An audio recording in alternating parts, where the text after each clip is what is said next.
What do you eat for dinner? What do I eat for dinner? And how late would I eat dinner? I've got a full stomach right now.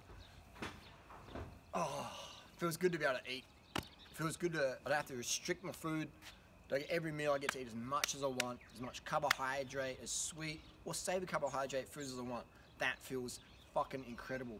That I don't have to calorie restrict, you know, I don't have to run on stimulants, I don't have to smoke a cigarette or take a pill to avoid eating food and distract my hunger. I get to eat my fruit, my starches, and my sugars in abundance. I go, what do I want to have for breakfast? I want to have sweet or savory.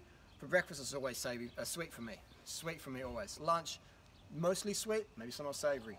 If you ever have a savory meal and want something sweet afterwards, it means you didn't give your body enough simple sugars before the meal. I learned this from Doug Graham back in the day. Back when I was doing the 100% raw food, sort of fruitarian style, I'd like want some sort of salad or something savory, and afterwards, oh, I need something sweet. And you have it sweet afterwards, and oh, it doesn't digest so good. So I disciplined myself that I always gave my sweet first. If I ever went sweet afterwards, didn't have enough sweet beforehand. So if you want perfect digestion, a flatter stomach, better breathing as a runner and as a cyclist, then you want to have that diaphragmatic efficiency with better food combining. It'll let you breathe better. That's free speed. A few days ago, I ran a 16:50 for 5K. My PR is 16:35. I've ran 338 Ks this year. That's fuck all training for most runners out there. Ask any runners on the letsrun.com. That's not much training at all. 338 Ks for a year? That's less than a K a day. But I'm running 16:50 for 5K, and my PR isn't 14s or 12s, it's 16:35. So I'm running PR level fitness on bare bones training. And a lot of that is to nutrition. It's due to my nutrition and also having a flat stomach. You can breathe better. When you're breathing from your belly, that's where all your power comes from as a runner, as a cyclist. The oxygen fuels your red blood cells. The hemoglobin fuels the legs. With the sugars, the glucose-derived ATP gets the action going. And stimulants, I'm not on any stimulants right now. I very, very rarely take stimulants because I don't need to. I get enough sleep, I get enough water, I get enough sugar. Sometimes I take them just to erase that, something just to get an extra couple, 0.5% maybe. But you'll never ever see me at a cafe just sitting there drinking coffee so I can talk with people. That's one of the worst things you can do for your health and one of the worst things you do for your fitness. Taking drugs so you can talk to people and socialize after training. After training, you want to have some water, have some carbohydrates, simple sugars, maybe some starches later on, and just chill. Just chill. So you get all your cortisone and your catecholamines and everything just flowing, all those enzymes of recovery, your hormones, your testosterone, your estrogen, get all these things flowing so you can aid your recovery process. Finish training, drinking coffee or green tea, worst thing you can do with your fitness. And that's one reason I can be so fit at age 41 is because my stimulant usage over the last 22 decades, I almost said 22 decades. Somebody's like, you do look like you're 22 decades old, mate. But after those last 2 decades, you know, my stimulant usage has been so low, so low, and that really, really helps a lot. This year in 2018, I've had so many late nights. I've been going to bed at like 2 or 3 a.m. It's been crazy. Hopefully in 2019 I can get back to normal schedule. But, you know, Natasha keeps me up late, and that's not a bad thing always. So, she's actually behind the camera. So it is hilarious, so that we have this culture of, you know, don't eat carbohydrates, drink more coffee, you know, do more and eat less. You ever heard people say eat less, move more? That's, how you gonna do that? On stimulants, yeah? Then your thyroid crashes.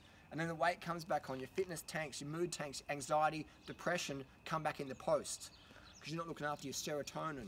When you have caffeine in your system, caffeine leaches the 5-HIA enzyme compound, which helps to regulate serotonin.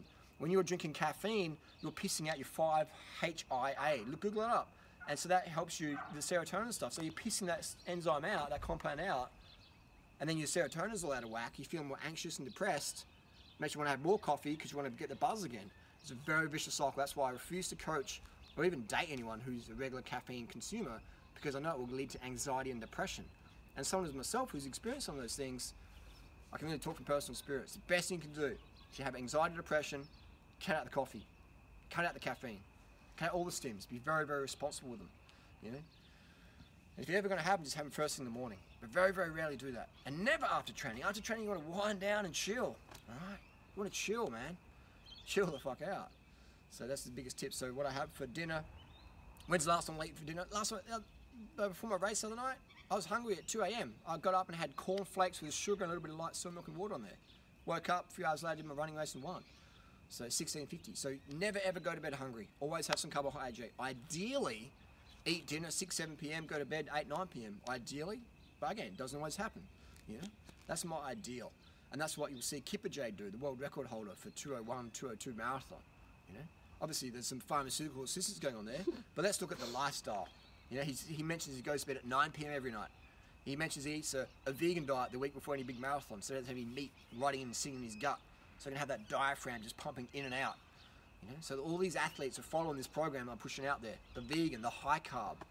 Some of them aren't full-time vegans, but they're all, you know, playing. They all watch my videos. They know what the fucking deal is. Everyone's looking up for weight loss. If you're a marathon runner, every 5 grams in your shoe is vital. You're thinking about it. You're on YouTube, you're looking at diet. Everyone's playing with that stuff. And you're eventually going to come across one of my 5,000 odd videos out there, or a post on some forum or someone talking about me. Durianrider, what's this? Bananas a day. Remember Johan Blake in 2012 eating like 20 bananas a day in the Atlas advert? Who do you think he was inspired by? You know? So, and that's cool, is that I'm just an everyday weekend warrior guy, but I can show results, I can show people I've coached, and these superstars out there are watching that stuff and getting influenced, and in turn they spread it to their followers, and none of them will really ever acknowledge, hey, Durianrider showed me that tip, because there's controversy attached to my name, and I get that, that's fine. My goal is just to spread the message far and wide. If I get a shout out or not, hey, that's a bonus, but that's not my goal here. My goal isn't to be popular. My goal is to create a popular template that anybody can use regardless of their diet, backgrounds, income status, etc. There's bananas, which are fucking cheap for everyone almost on the planet. Rice is cheap and affordable for almost everyone on the planet.